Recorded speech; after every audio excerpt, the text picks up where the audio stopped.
Hey,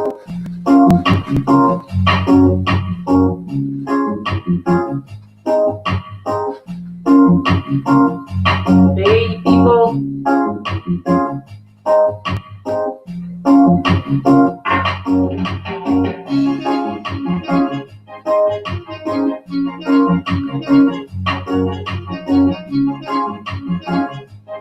Saying good night to all of you. If you're just joining us, welcome, welcome. I want to invite you tonight to please share the live, share the connection so folks can follow our discussion tonight and this very distinguished moment with a distinguished guest tonight. Our guest is already in the background waiting, yeah. So I invite all of you to invite somebody else because this is what we call community virtual community dialogue, and we have a really, really special guest tonight for you. So I invite you to come on board, be a part of what's gonna happen tonight. Very interesting, very dedicated young man who is gonna share some of him with us. Of course, he can never share all of him with us, but some of him is gonna share with us tonight. My name is Caesarina Paul, C's Paul. You can call me C's Influency. Some folks call me C's the Moment. Whatever you choose, right? But important C's. And we're just gonna have a nice rapport with a young man, and I will soon introduce him. He's already waiting to share with you, but I want to give you a few minutes. We still have about 2 minutes to 8, which is like before the time we want to start. So to give you a few minutes to just share the live with a few people, invite them to come on board and be part of what we're doing tonight. This is the 3rd edition of what I call virtual community dialogue. And it's something that I'm hoping will continue to grow among us and in our community, where we talk about things that affect us, things of who we are as a people, as it affects our community, and also highlighting a number of matters as pertains to the town of Portsmouth and by extension, beautiful Dominica. So I want to definitely invite you and welcome all of you to stay with us, don't go anywhere. Invite somebody else, tell them if they don't have Facebook, send them the link. It's on YouTube. They can just look for C's Paul on YouTube, and they should be able to find what's happening tonight. All right. So I invite you to share the live with somebody else. All right. As we connect. Yeah. Share the live. How are you guys doing? Hope you had a wonderful week. Hope you Friday. I know it's Friday night. Some folks like to just chill and all of that good stuff. But for me, it's chill and work. So I don't mind when it comes to doing these positive things. Yeah. The sacrifice is worthy, all right? So welcome. It's about 1 minute to 8 p.m. We have really decided to start at 8, so just stick with me and let's see how this goes tonight, all right? Let's see how this goes. Yeah. In case you're wondering who our guest is, you will know very soon. So just stay right there. Don't go anywhere.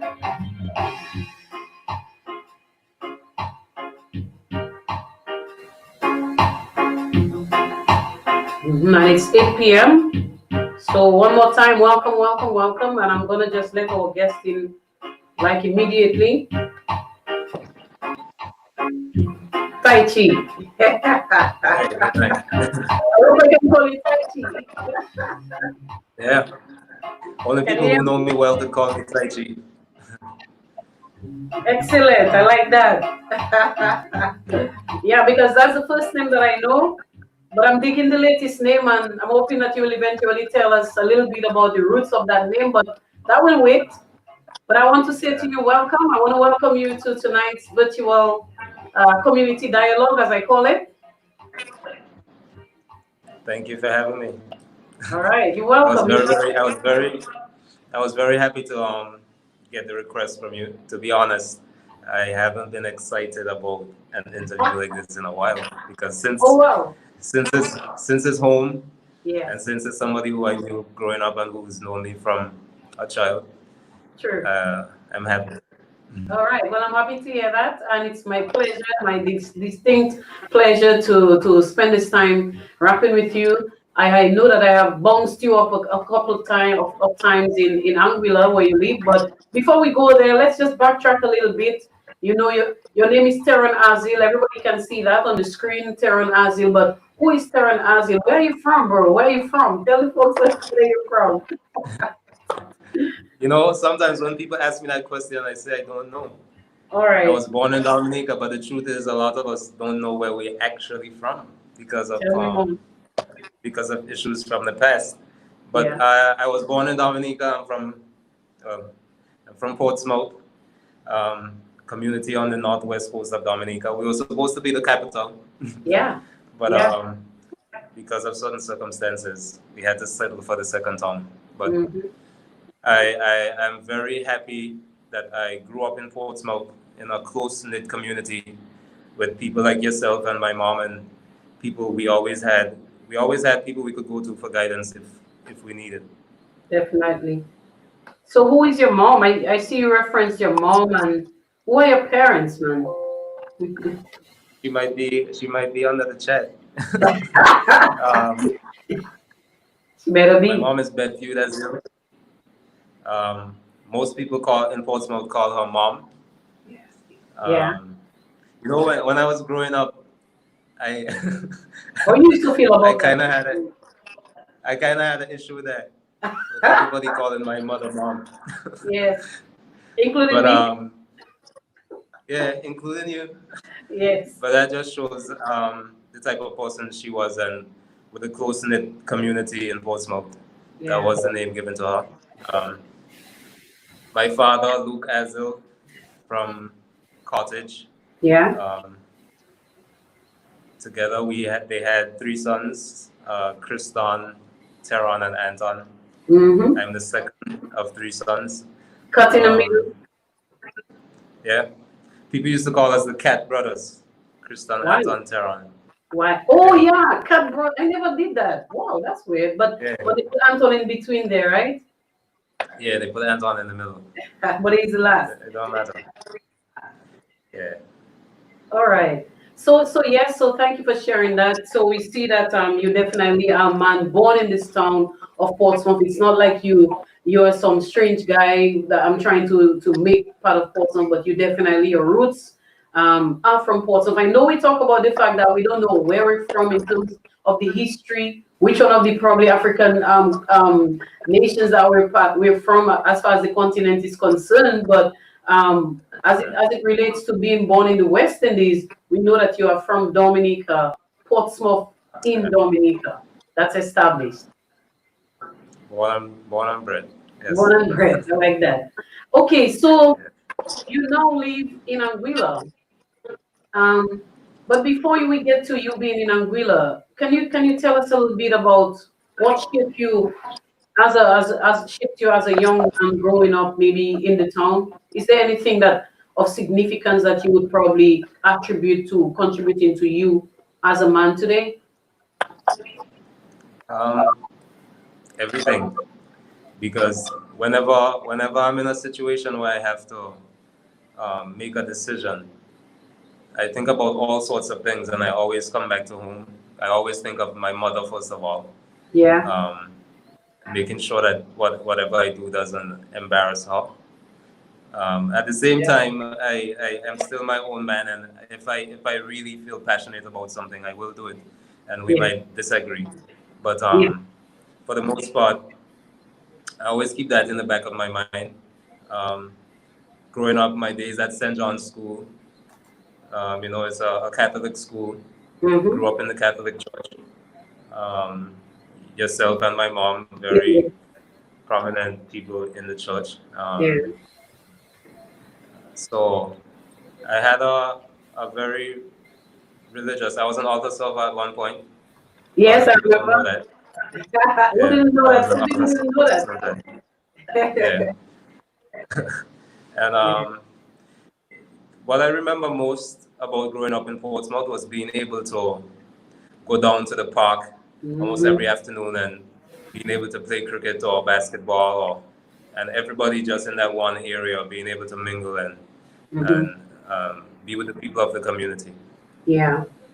Yeah. And you didn't live too far from the park, so it was pretty easy for you to just take a walk down or a run down, just a few steps away, truly, from where you live. Yeah, very very close. Even times when I visit home, we always end up playing cricket. Corbin um, and the other fellas. He would Yeah. at one point. We used to play cricket. We meet up and we do things that we did when we were kids. Yeah. And so a lot of us call you Tai Chi. And I remember, I mean, I know your name is Terron, but I end up calling you Tai Chi. Why? Why do they call it Tai Chi? Some people, as you said, it's people who really know you from back then who call it Tai Chi. Why do they call it Tai Chi? Well, that came from karate class, Yes. martial arts. My brothers and I were all part of the Purple Dragon Dunjitsu system. Um, and that was very influential in my upbringing because apart from teaching us to defend ourselves, it also taught us morals and very, very good ideals that could help us in our future endeavors. Um, so Tai Chi, when I started off class, I always used to do my actions really slow. So, there's a form of martial art meditation Yeah. called Tai Chi. So Mhm. there was this guy who he used to come and watch classes, and then he used to be like, "But what are you doing? You're doing Tai Chi, man." So that's how it started, and that name just stuck with me. Yeah. Um, Through high school, I made it my own, and yeah. Great. I think too, from what I understand from karate, one of the things, one of the tenets of karate is that they're not really for violence, but mainly for they teach you discipline and the importance of even conflict resolution. Looking at society today and the way in which a lot of our, especially unfortunately, like a number of our young men hurt each other and tend to solve problems, social problems, or probably quarrels in a violent manner. I mean, what would you say about something about that? What would you say about that? Um, I would like to look at it from two perspectives because, Mm-hmm. um, first of all, there are better ways to handle the situation. Um, as civilized human beings in this day and age, we should be able to resolve conflicts without being violent. Yeah. Um, if conflict arises and you have to defend yourself, then you have to defend yourself by any means necessary. But um, first and foremost, we should try to find ways to resolve it without being violent. But Mm-hmm. when I look at, because we live in the Caribbean and our population is black, I also like to look at the fact that we focus and we criticize each other. There's this term, black on black crime, Yeah. that Yeah. I'm very particular about because um, while black on black crime is true, we never hear people talking about white on white crime Yeah. when Mm-hmm. over 85% of white people, are killed by other white people. Mm-hmm. So to me, black on black crime is a term that I don't really use. Crime is crime, whether Yeah. whoever is committing it, and we should look at unifying each other and not use divisive tactics or tactics that were used to divide us to label ourselves. Yeah, I realize you already start going down the direction of activism with me here. For sure, I share that view because I realize that a number of people rational or try to rationalize um, the fact that black people are asking and saying Black Lives Matter, try to use the issue of black on black crime as a reason for them to say that all lives matter. That in itself, I know for sure, is an argument that people use all the time. Well, black people kill black Yeah. people all the time, so what are you talking about, etc. But you've made the point already that I mean, crime is across the board as far as various races are concerned. Especially even like whites against whites. But the the the, Yeah. the you could say the black ones that tend to be prominent out there, the crimes that are perpetuated, so to speak, by black folks on black folks tend to be pushed out so that people talk about it a little more. And so it seems as if we're the ones hurting each other more than the other side. Okay, but before we segue into that, I would like to kind of take us back a bit. You don't live in Dominica. Where do you live, and how come you got there, man? I'm still confused. I don't know how you got there. Well, I live right now. I live in Blowing Point, Anguilla. Um, I've lived many places in Anguilla since I've been here because I've been here for 12 years now.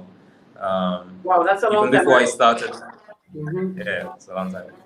Even before I started living here, I used to visit on summer vacation because my dad used to live and work here. Yeah. And during my visits on summer vacation, I ended up finding myself a girlfriend. And, The and problem. after school, when I finished college, my dad still lived here, and I came to Anguilla on vacation, and I applied for jobs back home, and I also applied for a job while I was here. I went back home, and then they called me, and since then, I came back, and I've been here ever since. Since then, Anguilla has captured you. It has embraced you. You have embraced Anguilla, and I cannot want to say Anguilla has stolen you from us. Well, I say that Dominica is a place that instilled my core values, and I became a man in Anguilla, Yeah. because I had to really, because I used to live with my dad, but when I was 19, I think we moved to this apartment complex where there were multiple apartments, and I I decided to stop living with him and live in my own apartment since we were in the same building. So Yeah. from that age, I started living on my own,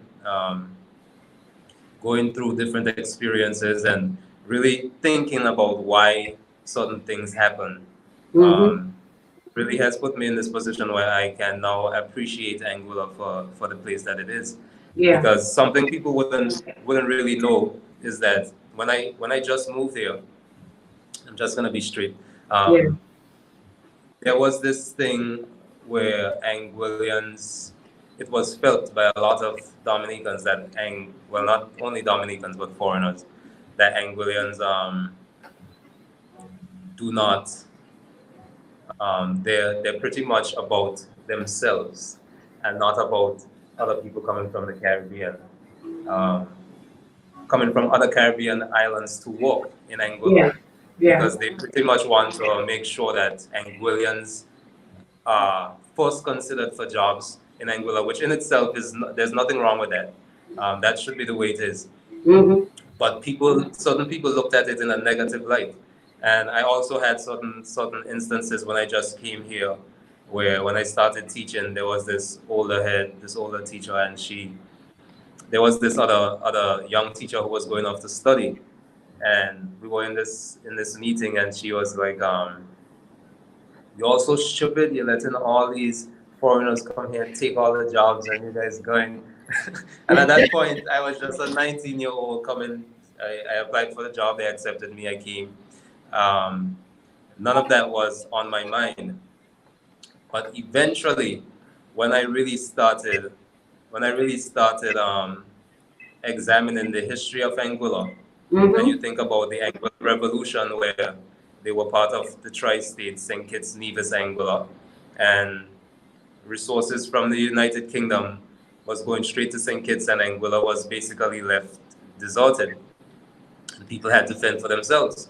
So and if you look at their history, you will understand that why they want to preserve this rock so much. And Yeah. Anguilla is only 35 square miles. There's not a lot of land, so it's really a place where the people hold dear. So Mm-hmm. eventually, once I understood that, and I started looking at it from a different perspective, I started to appreciate the love for the island, and I grew to love it myself. Okay. Well, I'm happy to know. I mean, I think we have Dominicans all over the world, truly. I mean, let's be realistic about it. We have Dominicans in all different corners of the world. So there's no harm in you being in another island. And of course, I know that you have not pulled your flag. I mean, I've seen you back home several times. And also, even if you're not back home, but you're very connected, which takes me to one of the things that truly caught my attention most recently, about you and or your involvement, is the fact that we lost a young man from Dominica in Anguilla, and I recognize your work, the amount of advocacy that you have been doing as it pertains to that particular situation. Would you like to speak about this now, or do you want us to talk about it a little later? Because I do want to talk about you as your profession, and you even as a young father. I would like us to kind of touch on those matters as well. So I want you to take it where you see you would like it to go tonight. Well, Anyway, it's okay with me. Yeah. I could talk about the activism part. Yeah. Um, so Kenny Mitchell was a well was a Dominican who lived in Anguilla. He was 27 years old at the time that he passed. At the time he was killed. From the time it happened, I work two jobs in Anguilla. I'm a teacher, and then I also work at a restaurant 3 to 4 nights a week, Picante in the West End. And I was at work when it happened. And the stories were coming in, and everybody, when we got a break, we were in the back checking it out and seeing what happened. And everybody was just like how could this happen? Because it's something that never really happens. Why would a worker go into a room to rob a guest? It's something that doesn't really happen on the island. Yeah. I don't know if it has ever happened since I've been here. So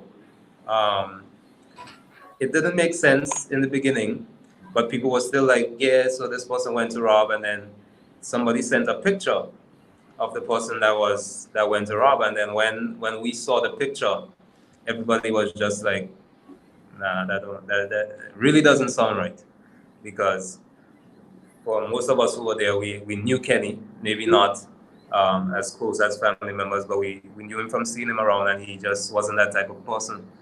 So that really got me to reflect and think about how we're sometimes, even if I didn't say anything out loud in my mind, I was still quick to judge, thinking that somebody would think in the worst instead of waiting for the facts. I only backtracked when I saw the picture. So from since that day when it happened, the way I started off my activism is I wrote this poem called Independence. Independence. Yes. Yes. Independence was the name of the poem, but then when the situation happened, I changed the name to Freedom, and I added some words to the back end of it, and dedicated it to Kenny. I got a chance to say it at his funeral, and then I was very disappointed because there was a protest planned, like I think days after it happened. Yeah. And I passed down earlier in the evening, and there were cars on the side, but nobody was outside. So I went home, took a shower, and got dressed, and went back down. And when I went back down, nobody was there. Did you And then I organize was so disappointed. Was the protest organized by you? No, I didn't. I didn't organize it. It was Okay. just I'm not even sure who organized it, but I wanted to go to show my support, and then when I went back there, nobody was there. Everybody went home. So then I let some time pass, because at the end of the day, his family and the people closest to him need time to mourn and to grieve. But after a year passed, well, things happen so crazy. I always look at situations or things that happen, and if something sparks my interest, then I go at it. Yeah. So I was scrolling through my feed because it was always on my mind. I was posting about George Floyd daily, and then I think I was scrolling through my phone and I saw Kenny's picture, and I started feeling bad. I was like, Kenny died right here in the Caribbean, similar circumstances, and here I am posting about George Floyd, and nothing is happening for Kenny. So then I decided to start the petition on change.org, www.change.org for Kenny Mitchell. Mm-hmm. That's the site that you go on to sign the petition. And within 2 days, we had over 2,000 signatures. And then Yeah. it just started growing and growing and growing.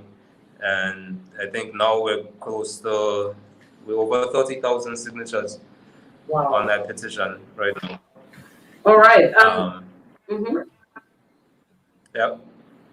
Yeah. So, do you want to give us a little bit of that freedom poem, or I know you have one to do first tonight, a new one that you wrote, but maybe a little excerpt from the freedom poem.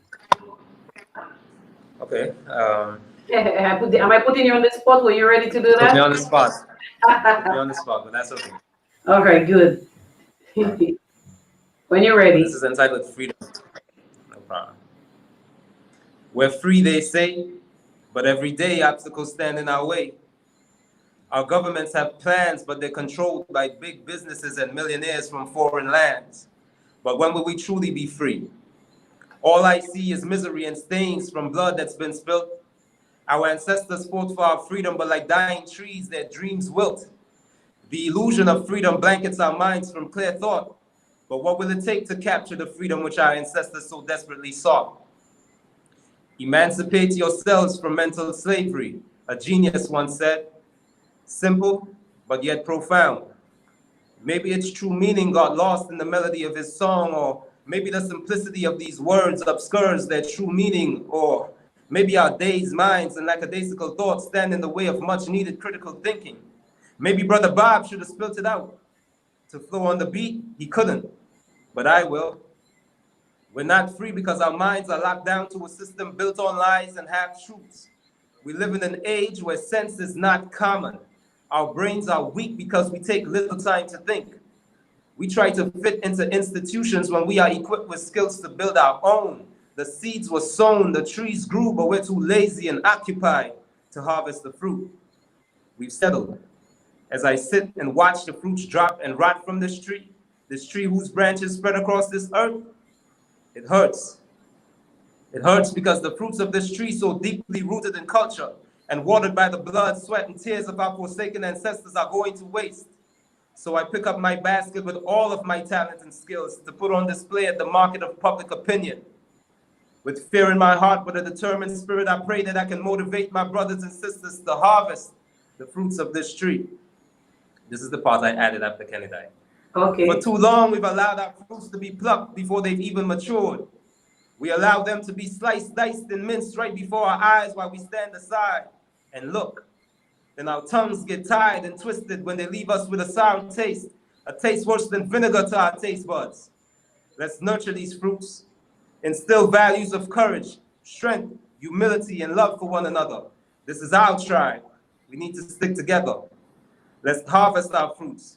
And in time, we will be free from our dependence on these foreign businesses and millionaires who, more times than not, only care about their pockets and the illusion of kindness and generosity they portray. But they don't really care about us. I'm free. Are you? Oh, wow. And you leave us with a question, of course. I am free, are you? And a lot of people on there are talking about it, saying that it's very strong, very thought-provoking piece. Some folks are saying powerful. Another person said it's inspiring. Clearly, you quoted so many things in this one poem. I feel like I need to look at it and just probably read everything again to try to ruminate, so to speak, on every single line that you spoke. But some of them actually really jumped out to me. One of them was, one of them was, we are not free. And you said, sense is not common. You spoke about fear.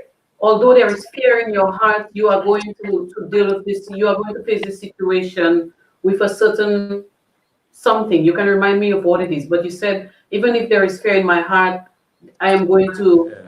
So you can remind us of that line. But what I feel is the real genuinity of the situation of us being not completely having all the tools that we need and the strength that we need to conquer all these odds that are against us as a people. But that you're saying that we should be determined and we should still strive toward addressing them and to be free. You said you are free and you're asking us if we are. How do you know you're free?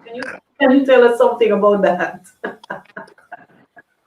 Well, my freedom comes from me knowing Yeah. who I am as a person, and it took some time. It actually took a break. I like to call it my breakthrough. But Okay. there was a point when I was really down in my life, and I was at a point where I was wondering like what's really happening, what am I really doing, and I started thinking about things that I really liked to do, things that I was passionate about doing, and Yeah. poetry was one of them. And that poem that I just said, I actually wrote that poem. It was one night, and I stayed up all night, and I wrote like 5 poems that night, and Wow. that was one of them. Yes. I And even if I was nervous about going and performing, there was also this open mic at the Anguillan Music Academy, Yes. and Yes. Hmm.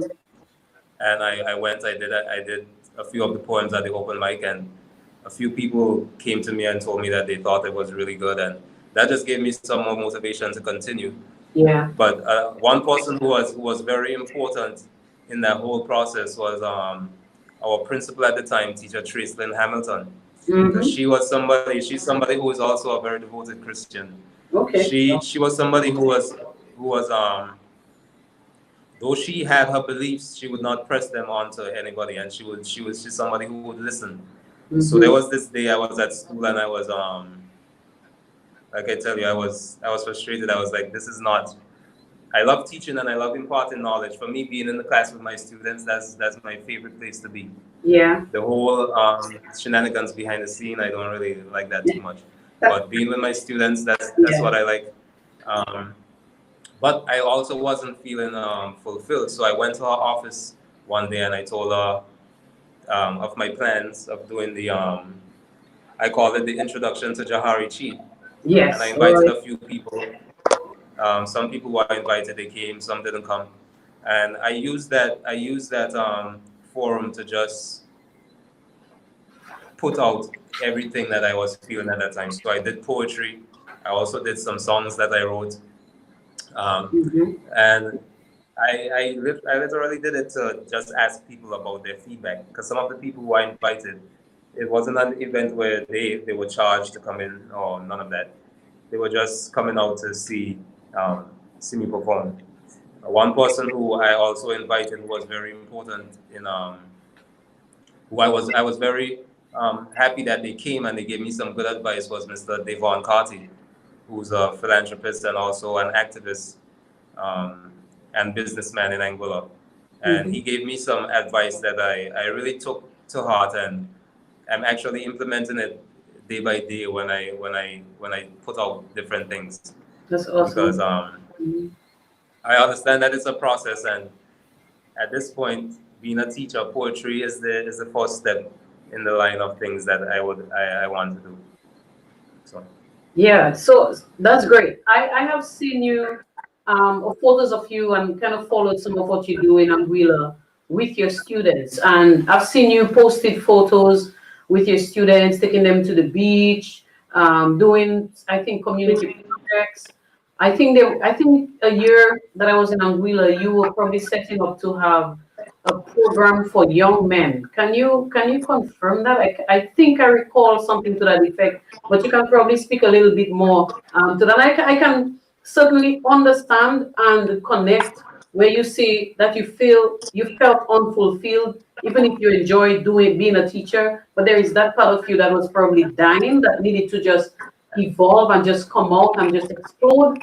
And Jahari Chi is that it's not an alter ego. It's just that aspect of you kind that you probably needed to give life to. But we will talk about Jaharichi in a little bit. Tell us a little bit about some of the work that you've been doing with your students and with the young men in Anguilla.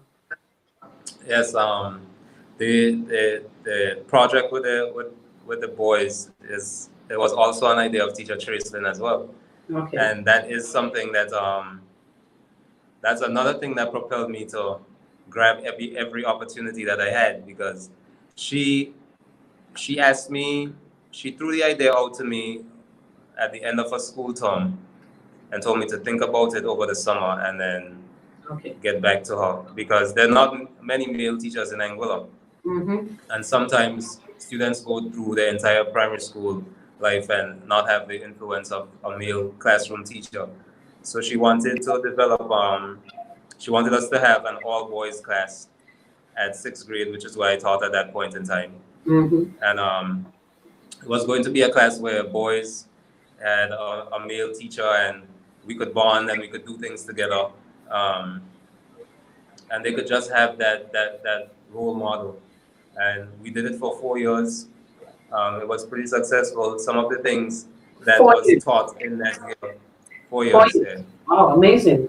Some of the things that were taught in that year goes beyond books that will teach you. Some of in those 4 years, students who I connected with, I still talk to them today. They sometimes we play basketball even though they've gone off to high school. So we really created an open dialogue where they felt that they were comfortable to talk about any issue, because I don't judge. One thing, something that really stuck out to me was one of my students, and they didn't tell me that, they told it to the principal. And she asked them, because she would question them from time to time about how it was going and so on. So he said one thing he likes about the all-boys classroom is that if they do something wrong, when they come back the next day, it's like it never happened. It's like they got a fresh start. They say with female teachers, if they did something at the start of the term, they would still be hearing it at the end of the term. So I think that was one thing. Emotional, and we tend to hold on to those things a little longer than the men, probably. Yeah, but at the end of the day, both sides are very important, because sometimes children, they will do something and they'll forget that they did it and just let that behavior slide. But we need both sides to give them some leeway, but also to remind them that you did this before and you need to make sure it doesn't happen again. So still appreciate both sides of the coin. Excellent. So that's the teacher in you, very caring, very connected to your students, making a difference. You still teach today, I'm correct?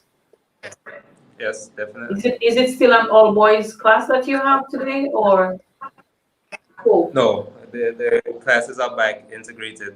Our principal left, but we also had different plans at that point in time of also trying different things, experimented with a male teacher with girls and female teacher with boys, just to see the impacts and the dynamics it would have. It was really an experimental learning process.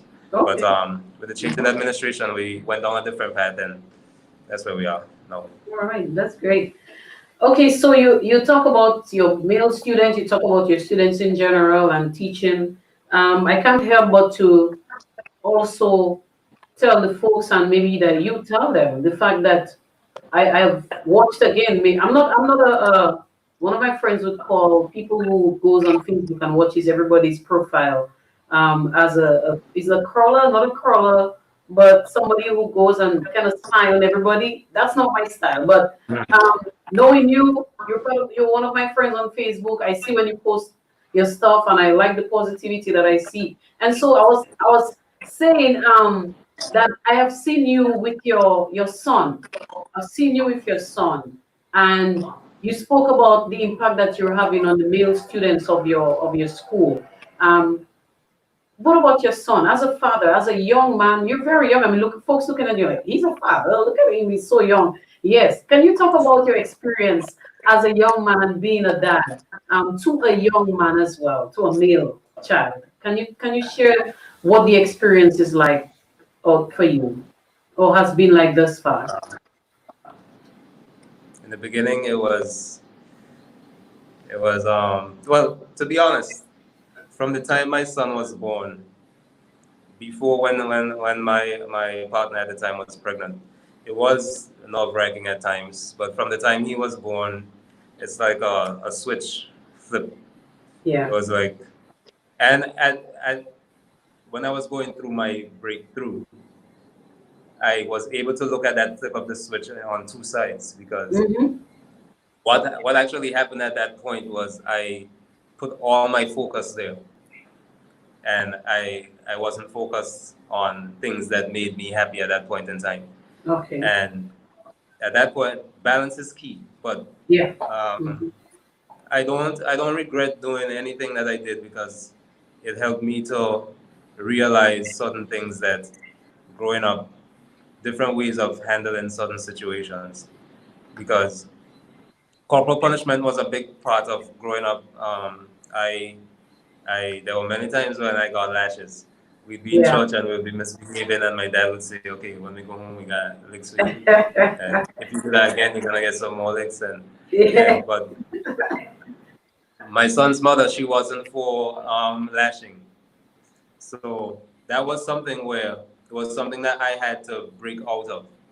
And it's not, if my son knows if he does something really out of the way, because we have that open dialogue, something that I wish that, even though my dad was always there, very supportive father from the time um, time I was born. So, like I said, he was in Angola and I was living with him.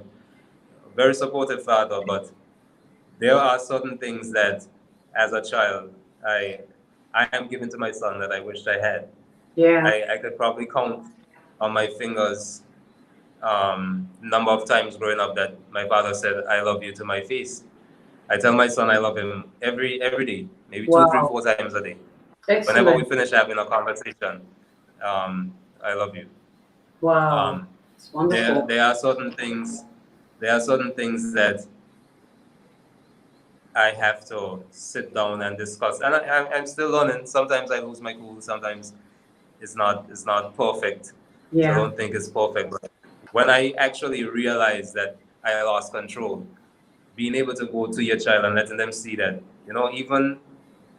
even my dad can make mistakes. Because I Mm. apologized to my son many times and said, you know what, I was really upset then. And the thing is, I want to make sure that when you are old enough, or when I'm not here, that you can handle things for yourself. You can survive in this world on your own. And that's the main reason why I do what I do. And there are Yeah. times when we have really deep conversations, and he's just 9 years old right now. But I think it's important. Yes. Very good. Um, I think dialogue is the key, and you've mentioned it. Sadly, a lot of our boys today do not really have that father figure present, and it's amazing to hear you say that you tell your son you love him every day, and sometimes more than once a day. Many young men do not even have. They don't even know who daddy is. There is no daddy in the picture, for that matter. Much more for a man to say to him, I love you. And sadly, if a young man, probably if a young boy is told I love you by somebody else, another male, he might find it weird because he never heard it from a male before, who is a father figure, and that too can truly be detrimental to a lot of our young men. So I want to commend you for being that example, and for being so mature, in raising your son, and being ensuring that you tell him why you do what you do as a father. So kudos to you. I think that's all these things have caused me to want to hear from you, and to have the folks know that there are positive young men like you out there who are making a difference in society. Like you said, dialogue is key, and there are certain things that happen in society that make you, if you really care about the being that you put on this earth, and Yeah. and that's another reason why I'm so involved in activism, because I believe that I want to make an impact where my son doesn't have to go through some of the things that I went through. Because before we leave, when we go into a room where there are a lot of people, I usually give my son a discussion. I talk to him. I say, when you go here, you need to behave a certain way. You need to make sure that you don't do this. And if I talk to you, if I ask you to behave, don't make me talk 2 or 3 times, because then I'm gonna get angry. I have that dialogue, and then if he misbehaves after that, I get really upset. And Yes. I remember we went out to this function, and um, that was recently actually, and he misbehaved, and I scolded him in the car. I didn't punish him, but I scolded him. But he knows when I'm really upset, and he started crying. So then he was crying, and he said something. He said, I, he said, I try to do what you tell me, but I just don't know what else you want from me. Oh my God. And he was crying, and he said, I Yes. just don't know what else you want from me. But when Mm-hmm. he said that, my mind went to a situation that recently happened in Anguilla where a young man killed himself. Oh So my God. then, when he said that, and I thought about that, I I stopped, and I was like, and that's the thing. You always have to be conscious of what's going on because you have to be real with your children. And if you coming from a place of love, then you have to be able to express Yeah. that. So Yeah. then I stopped and I was like, okay, I understand that you're trying your best, and I just want you to know that I am not mad. Even if I'm angry about what you did, I'll always love you.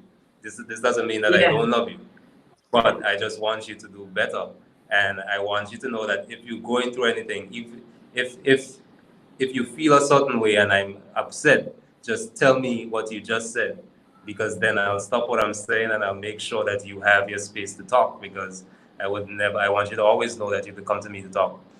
So that's the kind of dialogue that I want to have with my son, and I want when he's old enough that he'll feel comfortable to come to me with anything, because I vow to always tell him the truth, whether Wow. he's right or wrong.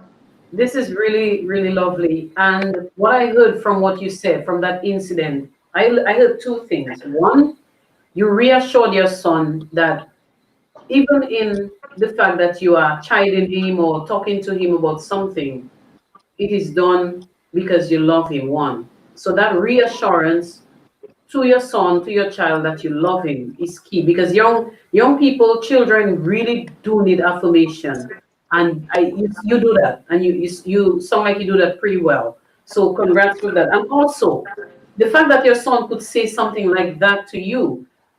I don't know what else you want me to do, and also the fact that you pick up from it more than what he was saying. It shows that one, your son is assertive and you are teaching him a skill that unfortunately we hear people say Caribbean men do not talk. I don't know if you've heard that expression before, or black men for that matter do not speak, do not express emotions, do not say too much. Rather, they act out. So I think it's really cool that you are trying to turn that culture into something that is necessary, the assertiveness that is necessary among us all as a people. What's your take on that? Yeah, so at some point, some of the stuff was cutting out, but I kind of got the gist of what you're saying. Okay, so Um, when I was when I was growing up, I'm sure you know that I wasn't a talkative one.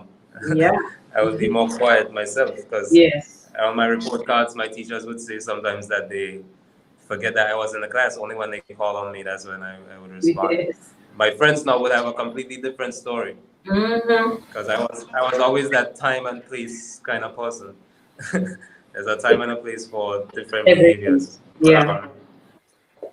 and I think that's where my critical thinking skills came from, because even if I didn't talk a lot, I would always think about why certain people behave the way they behave and why they said certain things and what impact what they said would have on other people. And I always try to put myself in that situation. For example, one of the reasons I'm so passionate, and I'll go back to this situation because it's something I'm passionate about, the whole Kenny Mitchell situation. I think I've thought about that scenario in many different ways. I've thought about it being me being choked, and my son was there watching it and Hmm. how he feels. Yeah. So in that instance, I thought of Kenny's daughter. I thought about him being choked and his daughter seeing it happening, and the fact that it could have been anybody, it could have been me, it could have been somebody that was closer to me. And if we have that kind of unified spirit about people in our Caribbean community and people Hmm. around us, and we should do whatever it takes to see that people don't take us for granted. Because I remember growing up and seeing things happening in the United States, and people in Portsmouth, well, people who were close to me would be like, that crazy thing could never happen here. This Yeah. person would never leave Dominica. And I kind of felt safe in that environment. I was like, you know what, this if this happened here, then I know people are going to rally for me. And then seeing that this person just seeing that it happened right in front of my eyes, and the person is just he's Yeah. gone and he's not coming back. It doesn't sit well with me, Nope. and it will never sit well with me. Yeah. I'm happy that you find passion in trying to advocate for other people, especially people where justice is necessary for them. It's really, really cool. And I noticed too that just recently, maybe about 2 weeks ago, I could be wrong, you could give me the correct date, but you had that rally in Anguilla. You organized a rally in Anguilla as it pertains to Kenny's situation. And then on the heels of that, I think there was also one in Dominica that Nicole Monson, I think, was Yeah. coordinating. I'm not sure if you linked with her for that to happen. Can you tell us a little bit more about that, please? Well, how that happened is from the time that I started the petition, Nicole was one of the first persons who reached out to me and was like really passionate about the whole thing. And she was like, if we do in protest, if we need to go out and speak, I'm down for anything. So then Emily, well, not Emily, Olivia Garlic, which is Kenny's girlfriend's sister. She reached out to me about. I started the page Caribbean Lives Matter, Yeah. and she reached out to me about having a peaceful rally, and I was all down for the cause. And Nicole also talked about the protest before. So then we were trying to actually coordinate for both of those protests to be on the same day, so that more attention could be drawn to it. But because of social distancing issues in Dominica at that point in time, it couldn't happen. So we went ahead with the one in Anguilla. We formed a group chat to discuss and to plan the one in Dominica. And Nicole obviously was the head of that, and she put in a lot of work. Yeah. Along with a team of very dedicated people. Um, Michael Lees, I believe he's the one who did the Uncivilized documentary. He was part of it. Delroy, Nesta, just a few people. Kenny's mom was also in the group chat. Okay. And very JL Joseph was also there, and she also helped to get the word out. And I must commend all of them for their effort, because none of us are getting paid to do this. These are just people who are passionate about Right. standing up for our rights. So you really have to give them kudos for standing up for the cause. Yes, I agree, and I extend that kudos as well. Unfortunately, I could not attend the event. I think I had some other thing that Saturday, some funeral or something. I think it was the same And there Saturday. was a funeral. Yeah, Yeah, there was a Celo's funeral in funeral. Portsmouth. Yeah, but I knew about it, and of course, I felt it was a very noble activity to undertake as well.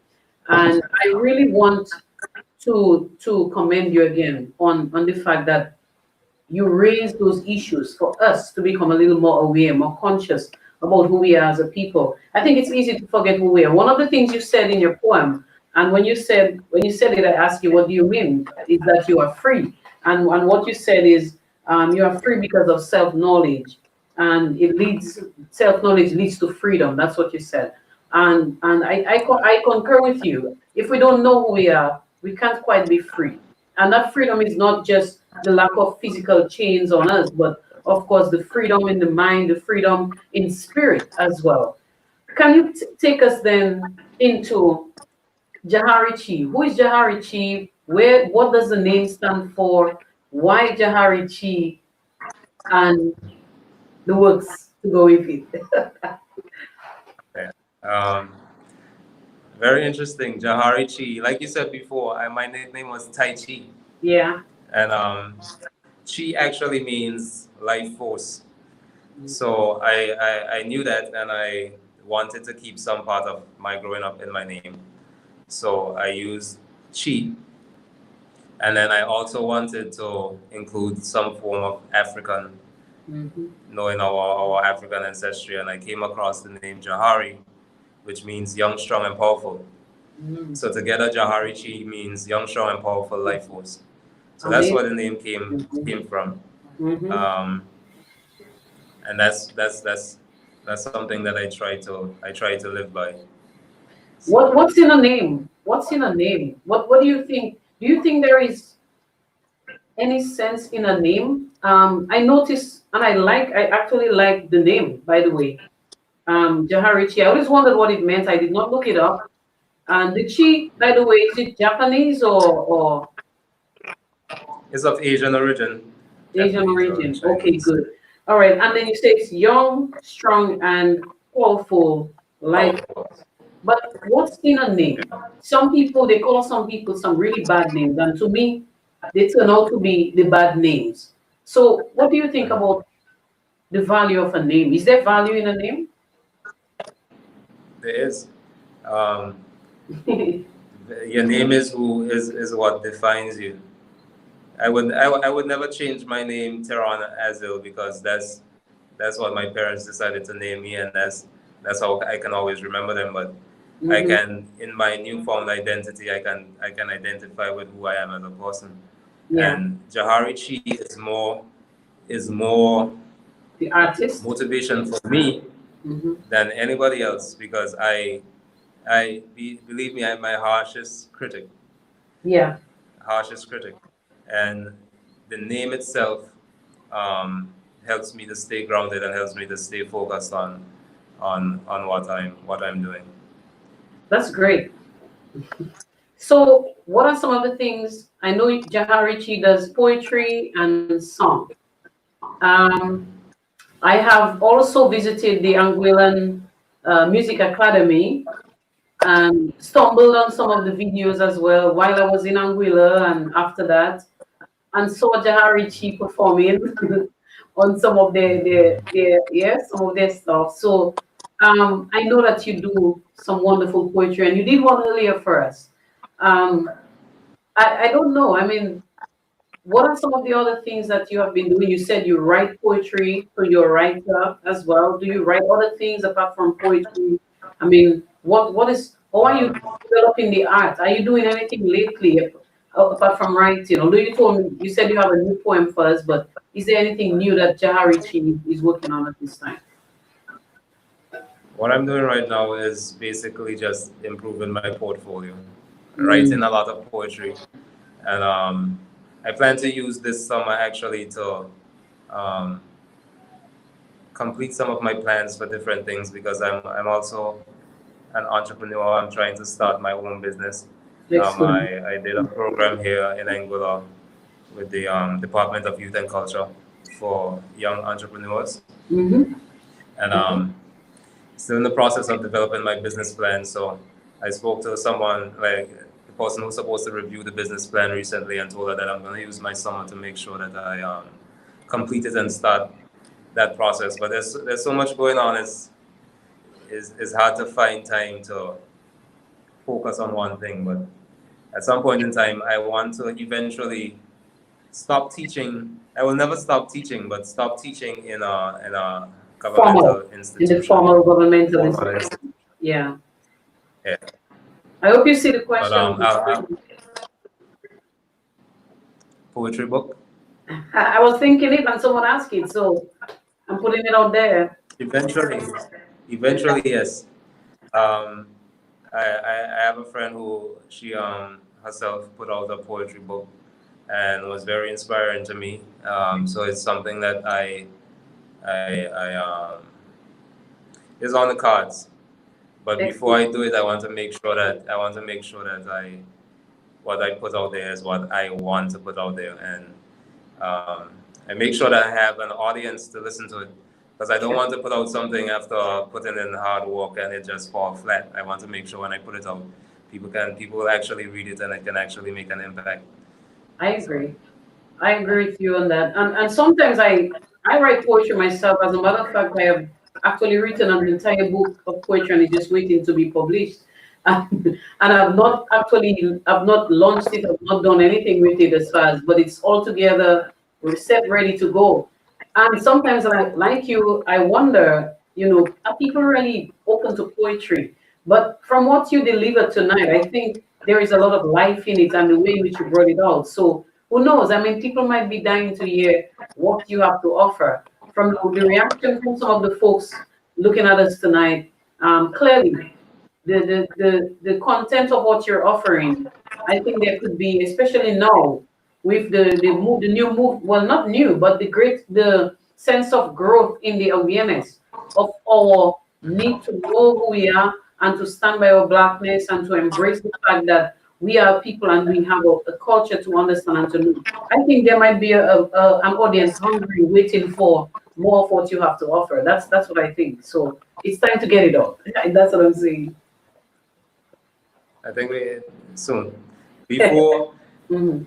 my aim is by the end of this year, if not the end of this year, very early in the first quarter of next year, to have something out. Excellent.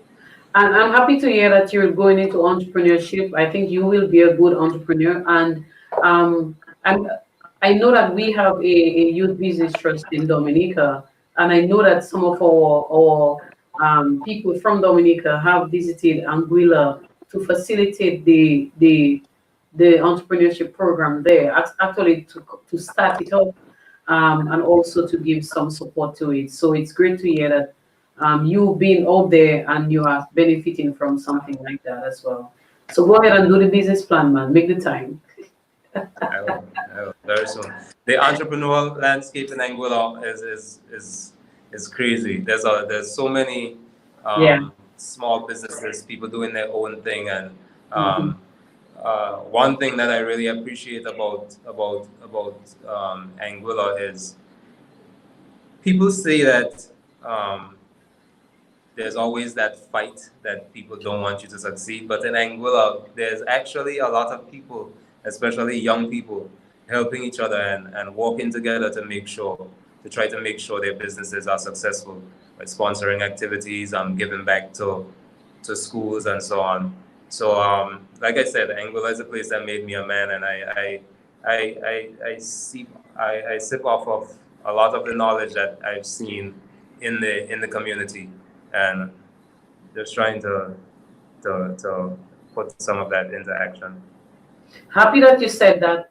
What do you think Portsmouth can take from that approach that you just mentioned? Firstly, I think not just Portsmouth, but a lot of Caribbean islands, because um, and I don't want to say that our leaders do not care, because obviously they do care, and they put their efforts into things that they deem are necessary at that point in time. Mm-hmm. But I think, for me personally, I think that we've always learned that our people are our most valuable resource. Definitely. So I always believe that investing in people, and not just giving them money, but giving them knowledge to help them to succeed on their own, and also giving them knowledge that in their success they should also help others to come up. That's the only way we can move forward as a society. Mm-hmm. So it's just getting that mindset, and that's why this issue of Yeah. mental slavery or mental stagnation is a really deep one.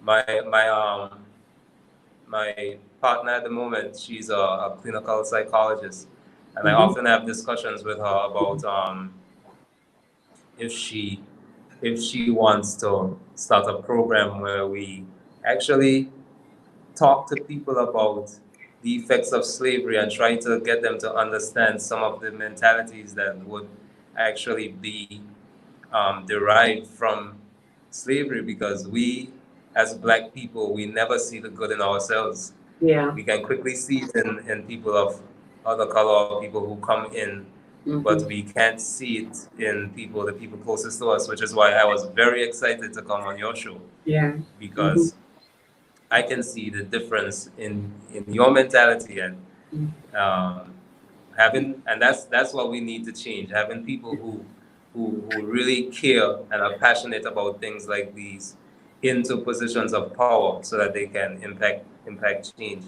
Yeah. I agree. I share that. And what you shared there brought me to the thought of something that we know exists really, really strongly, especially in some of the bigger countries. The whole concept of institutionalized racism, and and I link that to the fact that one person was saying that blacks need to recognize. So now I'm saying it to apply to us Caribbean people. That we have to sort of support each other. You said it earlier.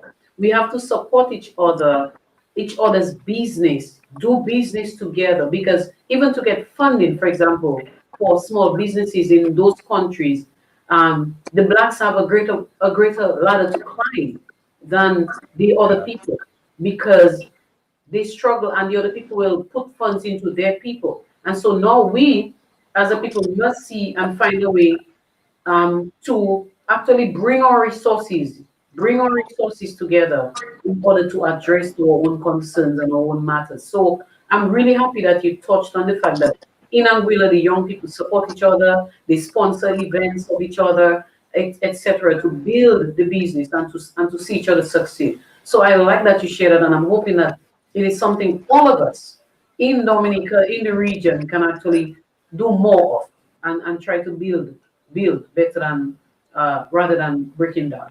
Yeah. Definitely. Everybody who comes in my circle. I don't really have a big circle in Anguilla, but people who actually support what I do and they actually have endeavors of their own. I support them wholeheartedly. Um, Whenever they put out something, I'll be the first to share it. I'll be the first to put it out there, because at the end of the day, I in getting to know them, I kind of figure out the type of person they are. And if they Yeah. succeed, then they will help others to succeed as well. Very always willing to share information, always willing to discuss um, issues that pertain to us. And this buy local, support local businesses is something that's very important, and something that I believe more people have opened their eyes to over the past few Yeah. months and weeks, especially with COVID-19 and COVID. with Yeah. Yeah. George Floyd and and that's something that I think Caribbean societies need to put more focus on, ensuring that we have um, things in place where we can support the basic needs of our people when it Yeah. comes to food, shelter. No matter if there's a pandemic, having agricultural an agricultural sector that Yeah. can support the local population, where we don't have to depend on other countries for our basic needs, because that can sustain us until we're ready. Seeing that we're very focused on tourism, that can sustain us if we're willing to sacrifice. It can sustain us to a point when we're ready to get back out there and start conducting business. Well, Because the truth of the matter is, yeah. when we're in an economic situation or in economic turmoil, the only reason we truly have a problem is when there are people who are not willing to sacrifice. Because if everybody sacrificed, then things would stay even keel. Yeah. Because if we know that there's no money coming into the country, so government has to take taxes from my salary, but my house owner knows that I'm getting less money, so lower my rent, Yeah. and the people in the stores know that, okay, he's having less money, so let's lower the prices to cater to our economy, then everything would stay even keel. But because we always have people who feel like they're not willing to sacrifice, You you we you have make to that settle we you have to make that settle sound like for. the new utopia, almost like something that is almost impossible to see happen. Because now when things are scarce, everybody up the price rather than considering that people need it. and making it And that shows available. you Yeah. that shows you the type of society we live in. Yeah. And Yeah. I don't like the poem I'm gonna perform. It's titled "I Forgive You." I don't really blame people for trying to do it, because sometimes people don't think critically about the things that really matter. Because sometimes people think about now. They think about, I have this amount of years to live on earth, so I need to get all I can get now. Gimme, gimme, gimme. Yeah. And they don't think about um, actually elevating society to a point where eventually, even if you're not here, eventually your impact will be part of what made us get to the point that we are. If Sure. you just, and in some cases, you might actually be more successful because you're pulling people up. You never know, when you fall, they might be the ones to say, okay, you helped me back then, I'll help you, I'll help you now. And if we start developing that mentality, then would be a much more prosperous Caribbean society. Sure. I'm with you on that 100%. This morning, the one of the news items on DBS Radio, I found it very interesting that I think the gentleman's name is Sever Mackenzie. He was saying exactly what you were saying about us being very sustainable, being able to sustain ourselves in a time of crisis. Since COVID taught that to us, post Maria, we had help. People were able to help us, but now with this COVID thing that's going on, if any of our islands is suffers from a storm, at the magnitude of what we endured a few years ago, Irma in the case of Anguilla, and Maria in our case, I mean, it's trouble. So you are right on cue. That's what I'm saying. When you mention the fact that we have to be more sustaining, more self-sustaining as a nation, and I think the dialogue is happening, and I see great efforts, I think, on the part of the various islands in the region to ensure that we have something that we can fall back on in times of crisis. So we are on the right track. You're on the right track for sure, Jahari Chi. And having called you Jahari Chi, I want to now segue into you getting set to present to us that poem called I don't know, is it? I forgive you. Is it a song or poem? You tell me. It's a poem. Okay, lovely. Yeah. I forgive you. I forgive you. Wow, that's really strong. Um, One of the words that a lot of people do not really like to use anyway. So when you're ready, Okay, I'll go ahead now. I forgive you. I forgive you for all the things that you unknowingly did because you were conditioned to believe that a certain way was right and a certain way was wrong, when those who conditioned you weren't open-minded enough to or humble enough to admit that they didn't have all the answers. I forgive you for mishandling my education, my nurturing, my development, my emotions, my mind, and my heart. I forgive you for all the things that you will never admit that you did to me. All the things that flash in your mind before you close your eyes to sleep that you store in your subconscious, neglecting it because your existence will expire before you have to face the truth. I forgive you. I forgive you for neglecting the facts because propagating a lie at the expense of a people was more profitable for your kind. I forgive you, but I know the truth. And because the guilty defendant apologizes, this does not mean that he deserves penance for his sins, or he gets to decide on the terms of his consequences. Imagine me taking the life of your firstborn son at 10 years old, when his eyes are open wide enough to begin expressing his embryonic views of the world around him. The views that make you smile out of the blue like the radiant sun on an overcast day.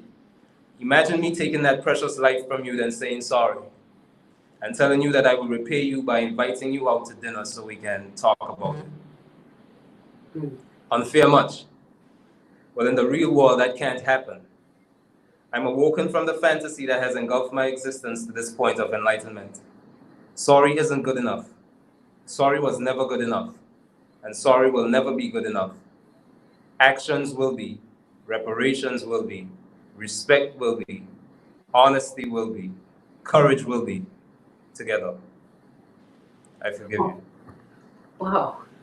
Again, another excellent piece of poetry that leaves our mind to really, really roam and try to find who is that you're asking us to forgive. That is one. Also, the fact that sorry is not enough. It just isn't enough. And it's action. And I noted you used a term reparation. And lately, there's a lot of talk about that. Just about this week, I heard the Prime Minister of Barbados, Maya Motley. She was being interviewed by some, I think it is Good Morning Britain or something to that effect, hosts, and she was talking about the need for us to get some sort of reparation. And when I say us, I'm talking about the Caribbean region, whose resources was ripped by these countries, the colonizers. And of course, she was very strong about what she said. And now tonight, I'm hearing you saying, I forgive you. But sorry is not enough. Reparation, strength, courage, and all the good things to go with it. That is what is really necessary. I find it's a good way for us to just try to bring this to sort of a close, but you really leave us with a lot to ponder upon, Terron. A lot to ponder upon. Yeah, because if you think about it, we have um, we have been dealt a hand that no other no other people on this earth have been dealt. Very And as true. Black people, to still be surviving, and it's something that makes me smile. It's something that I'm proud of, but at the Yeah, same time, it's something that I'm not willing to accept, that somebody can just say sorry and think that it's over with. true. Because imagine our grandparents and all the people who came before us living their entire life under these circumstances and dying and not fulfilling their true potential. That is something that I can't I Mm-hmm. can't accept. Mm-hmm. And going forward is something that I can't accept for my son. Yeah. So yeah, that's where it comes from. Well, I appreciate it, and I appreciate the fact that you have awakened, I think, the awareness of not just myself, but a whole lot of us who are conscious enough to appreciate our blackness, appreciate who we are as a Caribbean people, appreciate the fact that we are a strong people, as you said, to be oppressed for so many years and still be able, say, well, not just years, decades, and to be able to still be a thriving people with beauty, with strength, with wisdom, with knowledge. I mean, look at you. You are all that I just described: strength, beauty, knowledge, courage, and just a whole lot of the other things to go with it. It's amazing. We are a strong people, and I think you're a brilliant example of that strength, Terran. I want to say something too, because Yes. somebody my grandmother was somebody who was very instrumental in me appreciating my blackness, because people who know our family, my two Yes. brothers are light skinned. Yes. I Yes. am the only dark one. I That's am the true. darkest person in my family. Yes. Yes. So Yes. I remember there was this time, and I don't forget a lot of things, especially when it affects me. There was this time we were taking a drive, and um, one of my dad's friends, we hadn't seen in a while. We stopped and they were saying hello, and they were telling them that the kids are in the back. And this person was like, "Oh, your children in the back, let me see." And they was like, "Oh, the black one too." Oh my God. He said, "Oh, the black one too."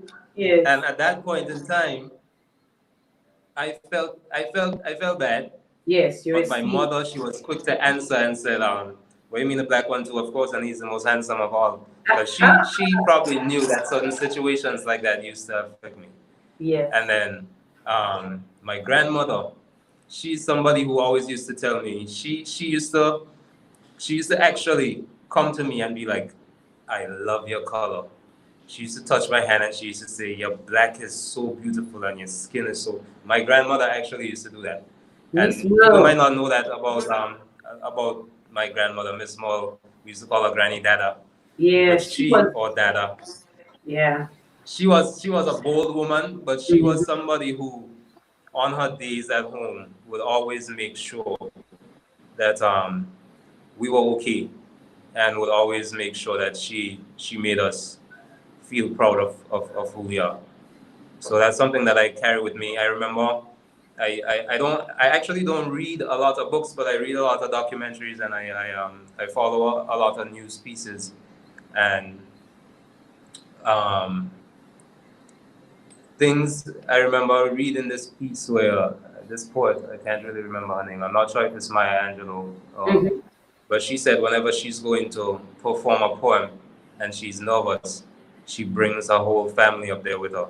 So when Mm. she goes on stage, she imagines that her parents, her grandparents, all the people who were impactful in her life are right there with her. And that's something, every time I go on stage, I think that my grandmother is right there with me. I That's love something that. that helps me. So yeah. I love that. I've never thought about that. I find myself for large crowds for many, many times in my life, but I have never thought of that. But I think I like it. I think it is a wonderful way to, one, chronicle the fact that what we do has roots, that people have invested in us, before, and that we are not alone. Even standing in front of the huge crowd or whatever it is, we are not alone. So I really love that. And I think I'm going to steal it. Yeah. A lot of us should. Maybe then we'll be more bold to do certain things. And not only my grandmother, I think about friends that I had growing Yeah, up who I know would be there for me and who would stand um, if I was in any circumstance yeah. where I needed help. And if they would do it for me, I know I would do it for them. Yeah. Well, I can attest to folks that your granny was a very lovely lady, truly. Slow in her speech in terms of a little slurred. That's just her style, that's just how she spoke. But when she opened her mouth to say something, it was always profound. So yes, I like that. I remember her quite well. So that is really nice to know that she had such an impact on you as well, as you grew up. And it's good that you remember your roots. It's good that you remember your roots. You're well rooted, well grounded young man. And I am very happy that you accepted to talk with us tonight and just to share from your heart, truly. No script. We have no script. I have no script myself. It's just from the Prospect. I had no idea what you were gonna ask me, but I know that yeah. you or somebody from Portsmouth would be the only people to get me to open up like that, because I actually feel like you know me, and I'm seeing people commenting, people who I actually Yeah. growing up, like Colin and Kareem. um, Isha and Kareem, and yeah, Yeah. every people who I know from the time I was a child, and they can Yeah. attest to some of the things that I'm saying, that it's it's true. Yeah. And that's one thing that I kind of felt, is that some people, when I say certain things, they might not be able to identify it because they don't really know who I am personally. Yeah. And one thing that this interview will do is people who actually know me and know where I came from, they can attest to certain things and understand that I truly came from humble beginnings. I mean, I will never say that we were the worst off, but I will always say that we were not the best off. But Hmm.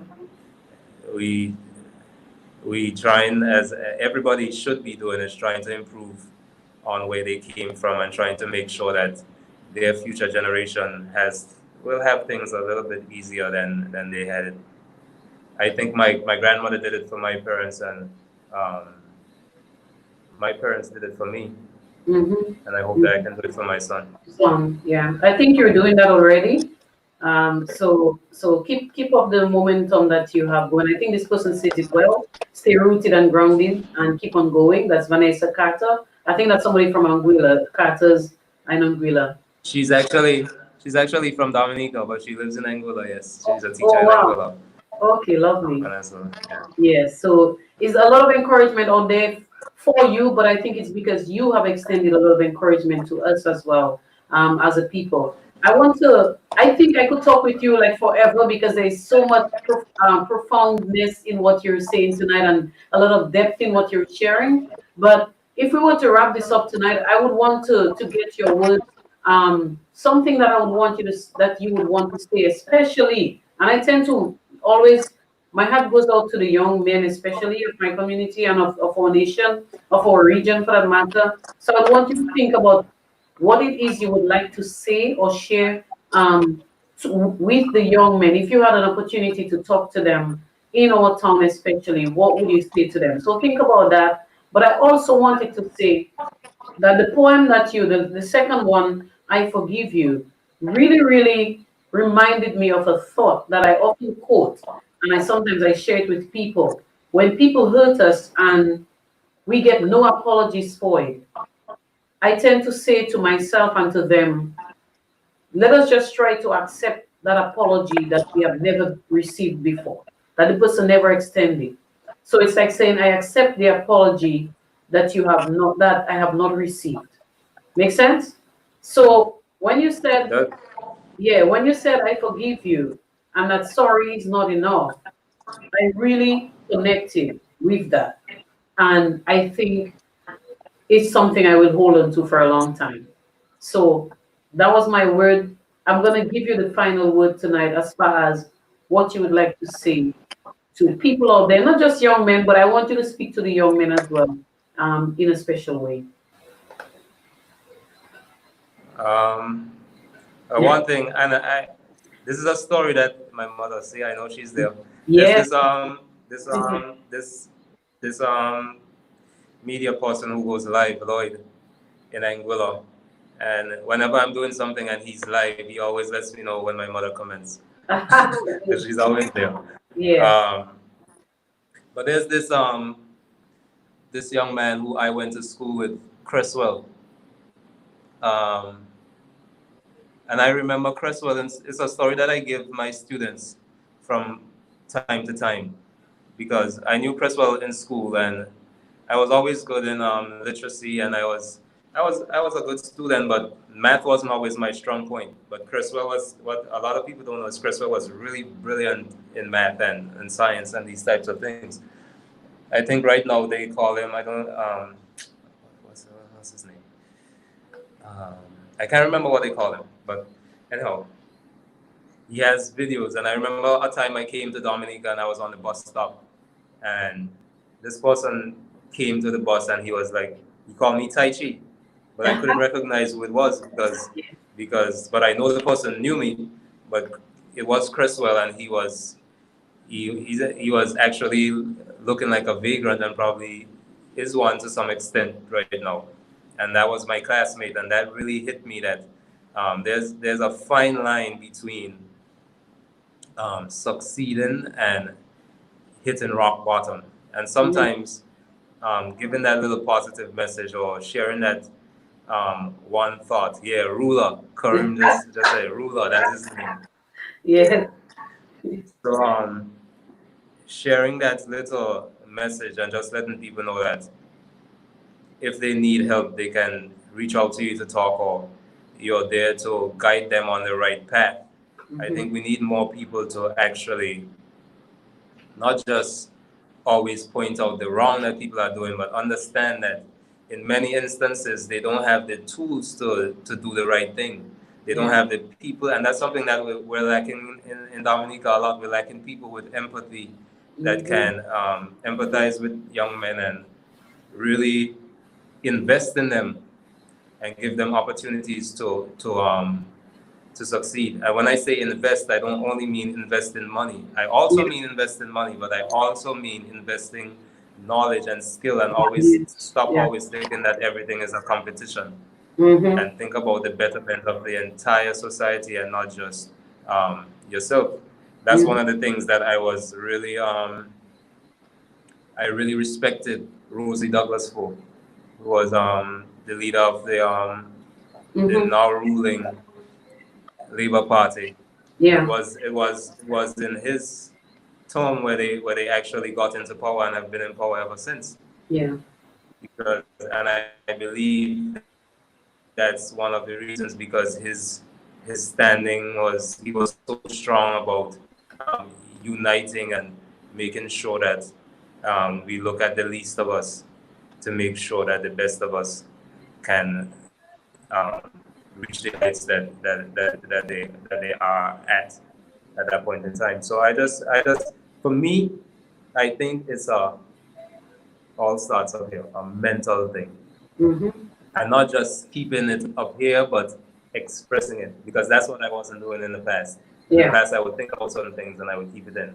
But with poetry right now, I'm actually expressing some of my thoughts, because I really truly believe that it can be helpful to somebody at some point in time. Because when I was going through my, and this is something that people can also do, when I was going through my breakthrough, I apologized to like 5 or 6 people, one after the other, that same day, because I was at a point where I was really reflecting, and I was really seeing that, certain situations I actually did some things that really hurt some people who were close to me, and even though I didn't get back even though I know they hurt me as well, and I didn't get back that apology, for me, apologizing and accepting my mistakes made me be able to be, like I said, I'm free because I know myself.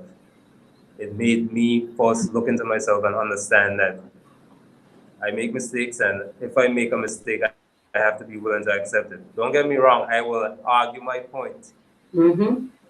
till death if I truly believe in it. But when I'm at home and I really think back on something, if I really in my heart know that what somebody was saying makes sense, and I really need to go back, I will go back and I will say that I was wrong, and that took a lot of time to get to. Yeah. And I think if we really take time to understand ourselves and free ourselves from some of the burdens, then we can actually make meaningful changes in our communities. Thank you very much. I will say no more, except to say thank you to you for sharing such depth, such depth from your heart with all of us. And the good thing about this is that people will be able to go back and look at this on the YouTube channel, sees Paul. They can go back and listen to some of what you have shared with us, listen to the poem again to get the gist of what you're sharing with us. I have to comment on the dreadlocks there. It's long. I don't know where it's going, but dude, it's long. Anyway, it's really growing, Terron. It's longer than the last time I saw you. It's way longer than the last time I saw you. That's amazing. It's been like 6, 7 years now, so Yeah. Wow. better be growing. Yeah. You look like Bob. Yeah, thank you. Yeah. I must say, Hmm. I must say thank you for the opportunity. I really, really appreciate it, and this was something that Hmm. I really, really wanted to do, and it's something that really made me happy. And I guess the people on my WhatsApp, and because that's why I share most of my really personal stuff. Yeah. Facebook, it's a wider audience, and certain things I don't put there, but people on my WhatsApp would probably know how personal that this was to me, and how thankful I am to you for giving me the opportunity. All right. Thank you So so much. thank you very much. People are saying that they wish it could continue. So what we will do is another time, maybe when you have some new poem that you probably want to bring out there, or something that you're probably doing, feel free to connect with me, and let's see how we can continue to share. Let the people know what you're doing, but also how we can continue to encourage the positive movement that you are doing. It's all, for me, it's all about influencing positivity and wellness in the mind, in the spirit, in the body, as well as just staying healthy and good. So keep positive, Terron. Thank you once again. I pray God continue to bless you and use you in the positive way that He's using you at this point in your life. And continue to be a good father. I'm really proud Definitely. of you. Yeah. Thank you. And I just want to say to you before I leave that I really appreciate people who are open-minded enough to know that because somebody doesn't really agree with everything you have to say, it doesn't mean that it stops there. You can still agree Sure. to disagree on certain things and still move forward. I Because agree. I know that many people probably don't agree with certain things that I say, but I agree to disagree and Yeah. move forward. So I know maybe certain things that I may post or say at certain points in time, maybe you yourself don't agree with, or my mother doesn't agree with, but Yeah. that still can't stop her from loving me. Right. She has no choice. I think we But are I think we are all our own people. We have our own perspective on things. Our values may differ, but I think, as you say, we have to learn to agree, to disagree, and to allow for people to be who they are. Everybody does not like what C's does either. Everybody does not like what I stand for, and that's okay. As long as I appreciate who I am, I know who I am, and I stand for, by who I am, then it helps me to appreciate other people as well for who they are. It's not a perfect walk, but I try my utmost. So thank you for being you, and I respect you for who you are, and I appreciate that you accepted the invitation, being different, being who you are, and accepting the invitation to talk with us tonight. You have so much depth. It's amazing. Just stay humble, stay grounded, as someone said earlier, and we will connect again. thank you, always, for All sure. right. See you All around. right, bye. All Bye. right, Yeah. good night. All right, folks. Yeah, you had it. You heard from our dear um, Terron, Terron Azille, Jahari Chi. Some of us know him as Tai Chi, and he had so much to say. I'm not going to keep you any longer, except to say thanks to all of you for being here with me tonight and following, this whole discussion very deep. And I know Terron's mom loves him a lot. She always talks about him. She loves all the children, but she always talks about Terron a whole lot. She loves him a lot. And so we want to thank her and her husband for, Terron's dad for bringing up Terron and establishing the roots in him as a young man growing in our town, and now out there making a very positive impact on the world, not just Anguilla or Dominica, but the world at large, advocating for justice and peace and fairness, etc. So look out for his work. Go check out his Facebook page. Follow him on Facebook as well.